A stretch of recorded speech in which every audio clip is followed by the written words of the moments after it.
Excusez-moi. Is that connected? Yeah, we're connected. We're rolling. We're rolling. Yeah, boy. Boy.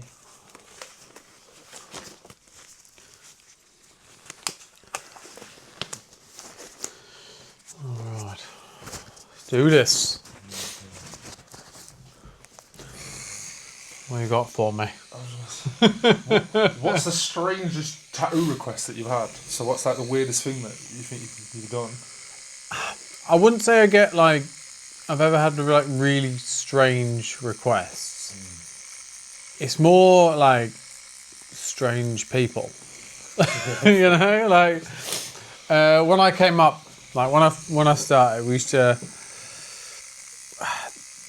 the types of people that will come in the studio are like, or the regulars. You had some like real characters, you know. Yeah, so like not any sort of particularly what I would call strange or weird requests, more like just odd people, like people from all sorts of walks of life. And you just, because it's so kind of, it's such a popular, almost like mainstream thing now. You don't have the same like concentration of weirdos. So, yeah. I was going to say that because I guess it was super niche at the start, and there'd be a certain type of clientele. Yeah. And it was like type of character that would come, let's say. And it was really like there was a real strong connection with the body modification world. I remember you mentioning this last time. Yeah, so there was a website called, I want to say BME Zine, so the body modification and something or other. Yeah, but yeah, there was like whole galleries of like images and shit of like body mods and tattoos and stuff. Yeah, but I don't know if that still exists or not. Interesting. Let's have a look. What you got? What else you got for me? So what do you think about colour then? On tattoos instead of doing black and grey? For me, colour, it looks great, right? They look great. Some amazing colour tattoo artists out there. But I just prefer the way black and grey ages, you know. I've got a lot of colour tattoos on myself. Would I have them done again if I had my time? Probably not. Okay. You know, and I do the odd bit of colour. When I do colour tattoos, I do them really sort of quite simple, like American traditional, you know, real minimized colour palette and strong, like simple designs. Okay. I'm not interested in doing colour realism or anything like that. It just doesn't. I've tried it. I didn't enjoy the process. Okay. I don't like the way they look. Like it's like an aesthetics thing for me. It's just not for me. So. Okay. Sweet.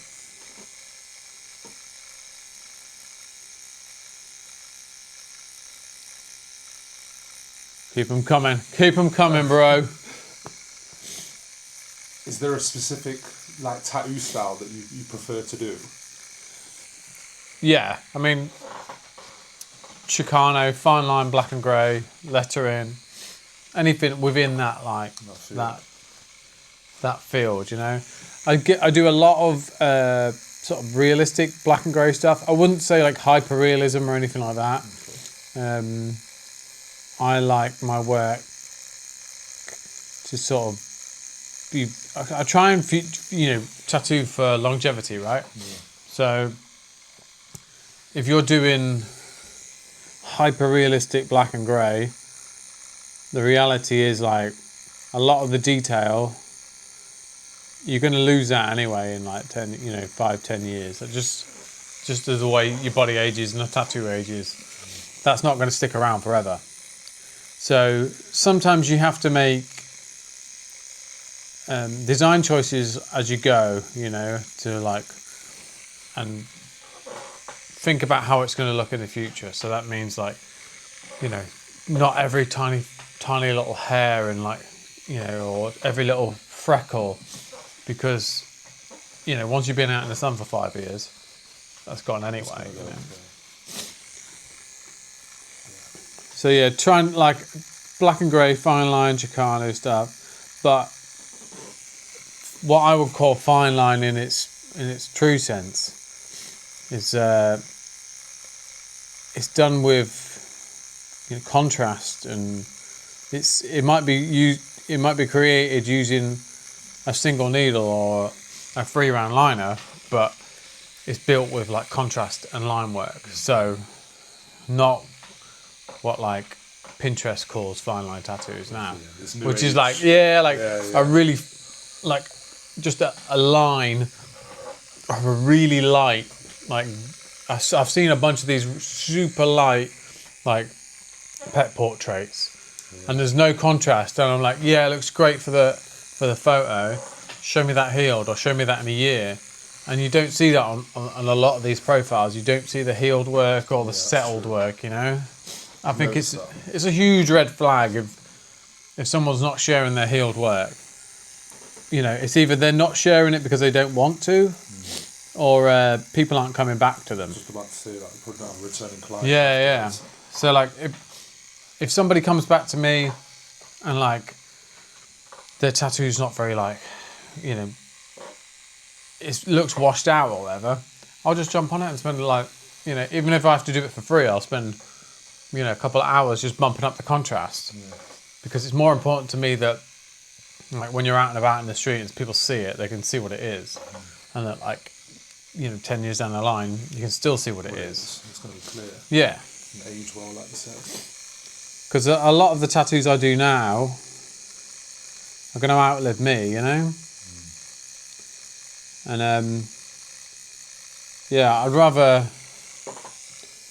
I'd rather concentrate on things trying to look good in the future, rather than just for like a little bit of clout on the internet. Yeah. That clout soon goes away, when trends change. Definitely. And your work speaks for itself. I hope so. Most definitely. I hope so, man. Like. And that's the thing, isn't it? All the client in the world don't mean shit if your work sucks. So, and I try and say this to like people starting out or coming up, if people ask me for advice or like, but I will also freely give advice, that I think you've got to, about what's important and deciding what's important to you and your work. So, but yeah, if you're after clout,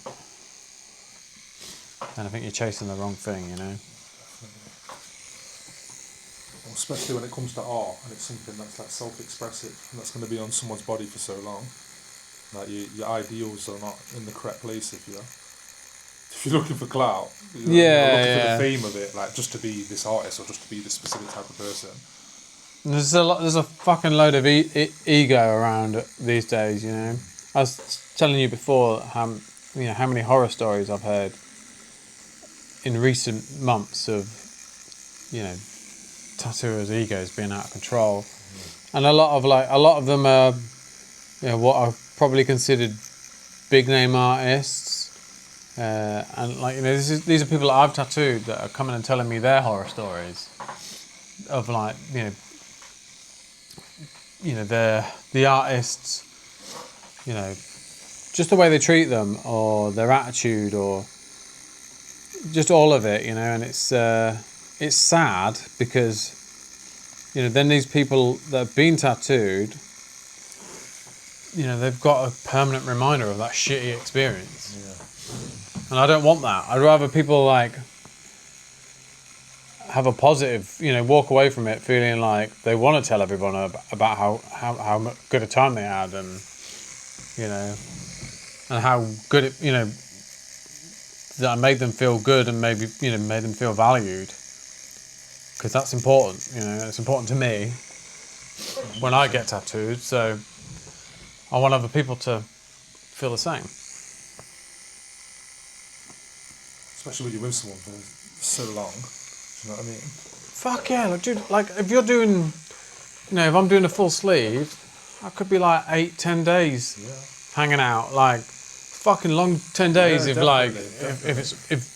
if we're not connecting or we're not, I'm not making you feel comfortable, And who wants to sit through that? Nobody. Exactly. I mean, you're not in a rush to come back if you're not made to feel welcome, are you? There you go.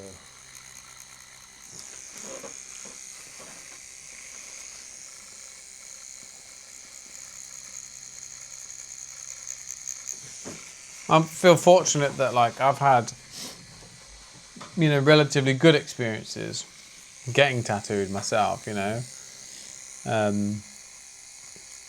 don't feel like I've had any super negative experiences. But I think probably by the time I get round to being tattooed by someone, I've probably like chatted to them a bunch, and we've sort of almost built a little bit of a rapport, like through social media or whatever, or if we've met in person. But I mean, I'm at the point now where I'm really picky about who I'll let tattoo me,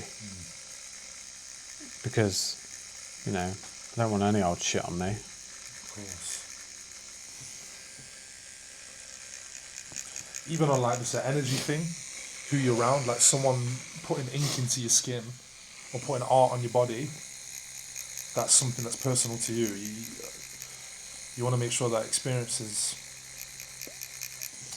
what's the word that I'm looking for?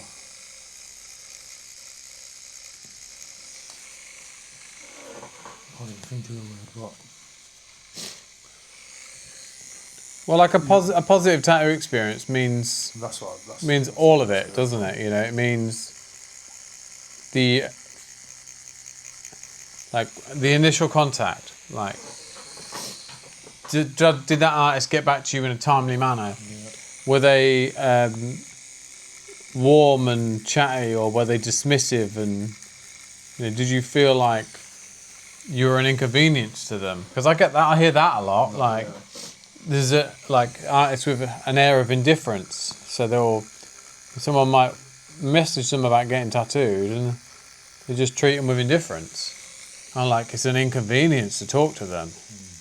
When it's the job, when it's what you're supposed to do. Yeah, I mean, like, if you can't like talk to someone in a DM, how the fuck are you going to sit and talk to them for 6-8 hours? Exactly.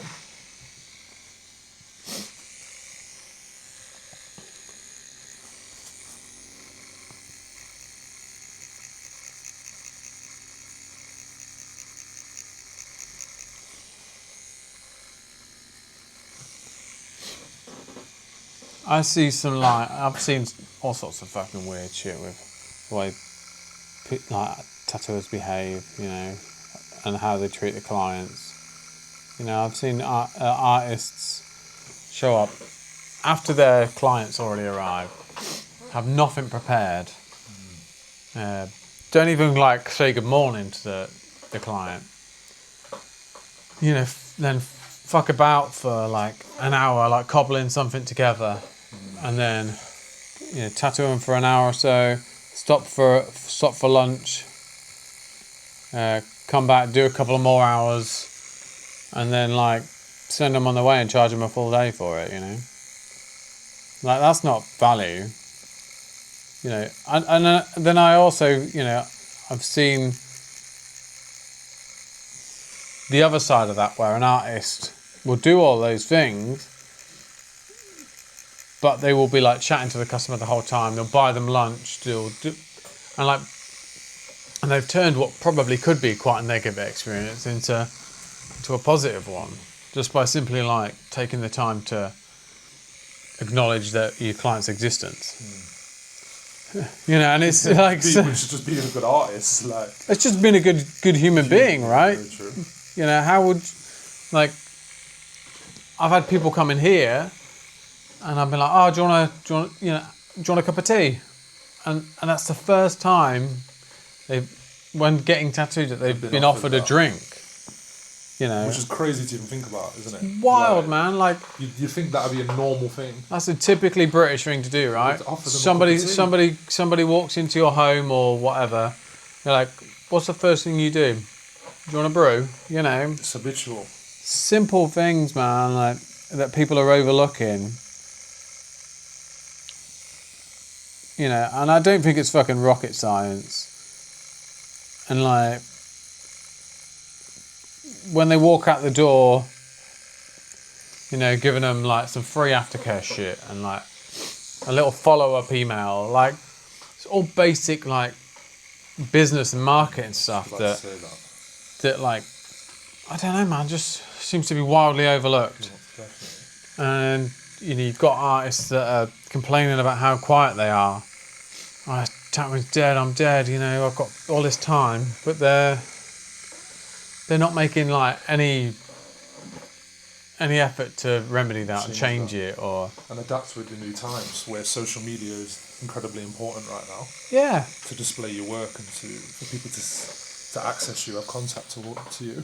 And you know, the thing is as well, like what's worse, right? Sitting around and not doing any tattoos, or spending that time that you're sat around doing nothing, maybe making a bit of content or messaging a few of your old clients and just talking to them. You know, you're not even like trying to talk them into getting tattooed. Just be like, oh, hey, how's it going? How's your tattoo looking? It's been a couple of years. How's life? You know. And it's like it's not rocket science. You know, just fucking talk to people, be nice to them. Just fucking basic human skills, social skills. Yeah. And especially if you're seeing it as a business, you want to know that your clients had that positive experience. Yeah, absolutely. They want to come back. So messaging them and going out your way, it's a nice thing to do, just to check on them. And you know what happens, like, when you do it, somebody you haven't tattooed in fucking 10 years, they're like, oh, you know what, man, that's weird, I was just thinking about messaging you. The amount of times that's happened where I've reached out to someone and they're like, oh yeah, I was actually thinking about getting something new, like, and then they start talking about it and then they want to book in. Yeah. And that's purely from showing an interest, you know, reaching out to people. It's reigniting that flame, isn't it? Because it might be on someone's mind, yeah, but man. Then when you're taking that step forward before they do, yeah, you're planting that seed, aren't you? Yeah, absolutely. You're planting a seed. Oh. We've got some good shit there anyway. I appreciate that, dude. No, that's all right, no? I was trying to think of like a decent broad spectrum of questions